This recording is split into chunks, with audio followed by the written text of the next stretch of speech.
Hey folks, it's Shreve here, and I promised I'd get out a video to share with you a great little strategy for getting the right price in your listing presentation. And this is one of those crazy hot spots where, kind of the anxiety builds up. And we're giving our listing presentation, then there's this moment that we know we're getting to where we're gonna have to tell them that their home is not worth what they think it is.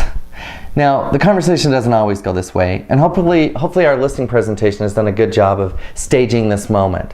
But internally, it builds the anxiety.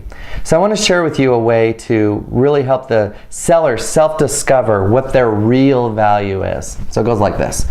So I'll say, Mr. and Mrs. Seller, this is that moment where you and I will take a detailed look at where your home fits in the market. Does that sound good? Yeah, sounds great. Say excellent. Now I've got 2 stacks of paper here. Now this stack is what's currently on the market in your neighborhood. And every one of these listings has something in common. Do you know what it is? No, we don't know. I'll say they haven't sold. In fact, every day the buying community gets together and raises their hand and chooses a listing. And they say that home is priced right and it looks great and it's ready to go, and they take it off the market. But these homes have not been chosen in that process.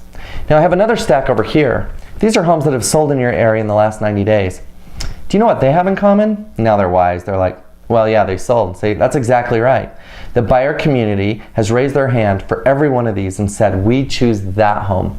And that's really what we're looking for your home. I mean, after all, you're hiring me to sell your home, not just to list it. Isn't that right? Yeah, that's right. Say, so we're gonna play buyer for just a moment. Now, each one of these is a listing in your area. These that is sold in the last 90 days. These homes are similar in square footage, they're similar in style, and they're similar in year built. All right, let's set this one over there for a second. I'll say, so Mr. and Mrs. Seller, as we play buyer, I want you to look closely at the market. Now, based on what you see here, where do you believe your home fits into the market? Now let's say it's just for ease of numbers, it's from like 200 to 250. And they start looking and they're like, I don't know, I've seen that home and it's trashed. And I'll say, no problem. I literally pick it up and throw it on the floor. Okay, based on what you see here, where do you think your home fits on the market? And what you're doing is, the market is here. And everything goes away. Now they may say, we really have to get 280. You say, I totally understand. In fact, I hope you know I'm equally motivated to get you the highest sales price possible. I mean, after all, I'm compensated based on the highest volume of sales price. You and I both want the most for your home. Say, let's go through a scenario. Would it be all right if I shared a scenario with you? Yeah, sure. So let's just say that you're a buyer and you're looking in this neighborhood. And you see these homes right here. They're all similarly priced. They're beautiful finishes. They're similar in style, year built. And you see kind of this range that exists. Now this one over here, this one's priced higher. It doesn't have any more finished square feet. And visually, even though it's beautiful, there's not that much that's different about it. Now as a buyer, what is the likelihood that you're gonna purchase a home inside here or out there? And I use that language and that body language exactly. Inside here, because we all want to be included. And this is the market. Or out there, because what the freak, you're an outcast, you're out there. And then shut your yapper and let them experience this awkward moment. They have got to, this is a come to realization moment for them. And often we want to take them off the hook and make them feel good. This is a moment where a true professional allows the silence to do the heavy lifting. I really like this moment because I know that the most wise decisions are being made right here. So I just go quiet. And I watch them. They'll talk to each other, and I'm just quiet. And then eventually they'll say, well, gosh, can we try it up here? And I'll say, the truth is, we can try anything. But I want you to consider something. What do you think is the perception of the value of a home to a buyer when it's been on the market for a long time? What do you think people believe about the value of the home? Well, something's wrong with it. And I'll say, Is anything wrong with your house? No, I totally agree. But can we agree that we could create that perception if we put your home on the market at a price that we know would not cause it to sell? I mean, it'd be pretty devastating to the sale of your home if nobody wanted to buy it and it just sat there, right? Yeah. So the truth is, we need to figure out where in the market, and again, look at the body language, where in the market your home fits. So based on what you see here, where would you place your home? And then I shut my yapper. And they'll often say, well, gosh, I don't know. I think our home's at least as nice as this one. Could we start at $250,000? Now, if I agree, I'll say, yeah, I think we could start there. If I don't, then I'll dig into it a little deeper. But let's just say that we start there. So I'll say, let's go ahead and do this. Now, Mr. and Mrs. Seller, I'm going to call you every Monday, and two things will happen on that call. The first is I'm going to take you through a full accounting of all the marketing efforts that we've put out to the buying community and for your home. I really want you to understand all that we're doing. After all, the chances we sell your home for top dollar the quickest really depends on getting your home into the flow of buyers. Isn't that right? Yep. And no one is better at that than us.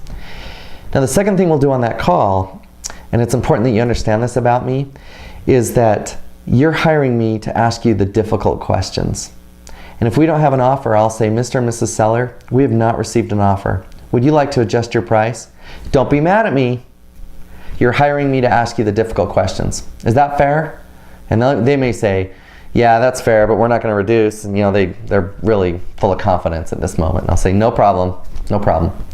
So let's say I've listed them on Thursday and Monday rolls around. So I'll call them up and I'll say, hey, I'm doing my Monday calls and I wanted to share with you, and I'll run them through my report. In fact, my assistant sent it out to them and I'll run them through the report.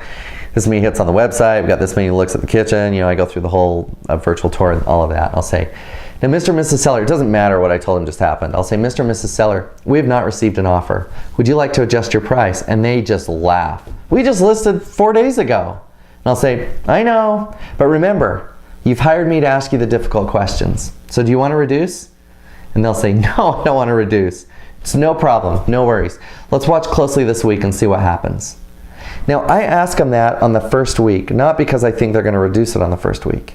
I ask it that way because when they hear that question on week 1 and they say no, and they hear that question again on week 2 and they say no, they think differently on week 3. So Mr. and Mrs. Seller, we've been on the market now for 3 weeks. This is what's happened on your home. These are the homes that have sold in your neighborhood. And we currently don't have any offers on your home. Would you like to adjust your price? Well, maybe it is time that we adjust our price. And this is how I do it, I'll say. Now, the internet searches are done on the tens. It really doesn't help us to go down $2,500 or $3,000 because we need to enter a new field of vision for the buying community. We're currently at $250. It seems to make sense that we go to $240. Should we go ahead and do that? Now they'll often say, well, that's too much. I want to go, let's try $245. And I'll say, we can do that. I just want to share with you how this works. Let's say that I'm an agent.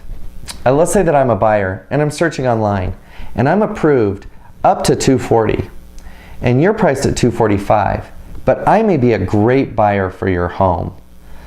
The tragedy here is it doesn't matter if I'm priced at $245 or I'm priced at $545.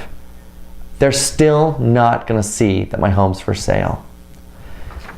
So knowing that the real objective here is to get your home sold and make sure that you get that promotion, should we go ahead and price at $240 so that we can get that buyer? And then shut your cake hole. Let the silence do the heavy lifting. If they get flustered with me and they say, you told us it was $250, I'll say, oh, Mr. Seller, I wish that I had that kind of prognosticative skills. I really do. The truth is I didn't tell you that. You and I looked at the market like we're doing now, and based on the market, we made a determination that this would be a good starting place for your home. After all, you don't decide the market, nor do I. Who does? Well, the buyers. That's right. So should we go ahead and price your home at $240 and see if we can cause a buyer to raise their hand? And I do this every week, every single week. If you don't set that expectation that if we don't have a buyer in a week, then you're really doing them a disservice. And you know how awkward that moment is when a month has passed and then you kind of crawl up to their door and ask for a price reduction? No good. So my challenge to you is, if this is something that you think would work for you, type up the script, get it down, practice it, rehearse it, make it comfortable, assimilate it, make the language yours. And my challenge is to not allow yourself to leave a listing with the wrong price. After all, we're the highest level of professionals. We get paid a lot for what we do. And it's not because people like us. That's not what we're paid for. It's because we are skilled professionals. And we're helping people at a very vulnerable state in their life navigate a very emotional roller coaster. I have all the confidence in the world in you. Let me know if you have any questions, and make it a great week.